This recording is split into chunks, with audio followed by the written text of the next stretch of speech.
Hello friends, আজকে তোমাদের সাথে একটা মিনি ব্লগ শেয়ার করব।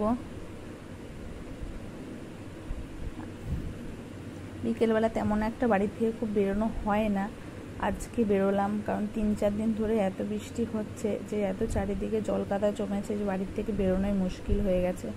তাও ভাবলাম চলো যাওয়া যাক, অনেকদিন মেয়েকে নিয়ে বাড়ির থেকে বেরোনো হয় না, তাহলে চলো আজকে আমরা একটু ঘুরেই আসি। আমরা বেরিয়ে পড়লাম। দেখো আমাদের রাস্তার কি পরিস্থিতি, এত মানে হালকায় বৃষ্টি হয়েছে, খুব যে বৃষ্টি হয়েছে তা না, তাতেই রাস্তাঘাটের পরিস্থিতি একদম খারাপ। পাকা রাস্তা কেউ বলবেই না, বলবে সব কাদামাটিরই রাস্তা। আর চারিদিকে দুপাশেই হচ্ছে টাইম কলের জন্য পাইপ খুঁড়ে গেছে, তার জন্য আরও বেশি কাদা হয়ে গেছে। এই যে আমরা চলে আসলাম হাইরোডে। হাইরোড পার হতেই তার উল্টো দিকে গুহরাজ ঠাকুরের মন্দিরের পুজো হচ্ছে আজকে শনিবার যেহেতু।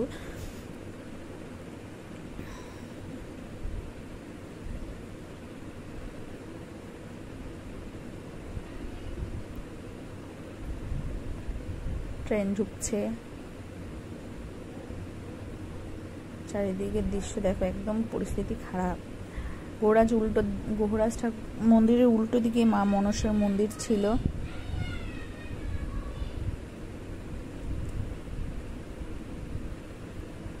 ওর কাকে বলছে নমো দাও, ঠাকুরকে নমো দাও, ও নমো দিচ্ছিল। দেখো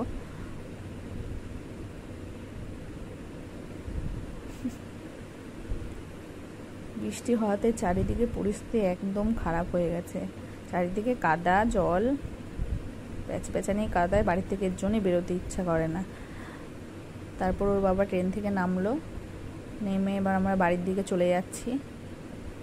আমার জায়ের আবার কি ফুর্তি লেগেছে ভগবানই জানে, উনি আবার একটু নাচছে। ব্যাস আমরা বাড়িতে চলে আসলাম। বাড়িতে এসে মেয়ের জন্য খাবার গরম করলাম, খাবার তৈরি করা হয়ে গেল। তারপরে আমরা 3 জনের জন্য দুধ চা করলাম।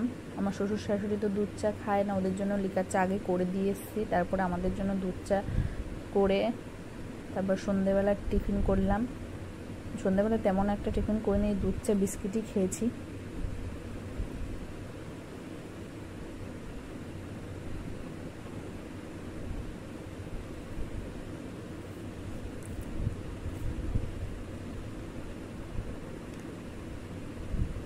তারপর টিফিন খেয়ে একটু মন্দিরে আসলাম।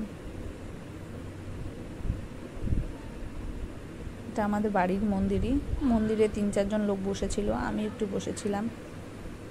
ব্যাস এখানেই শেষ, টাটা।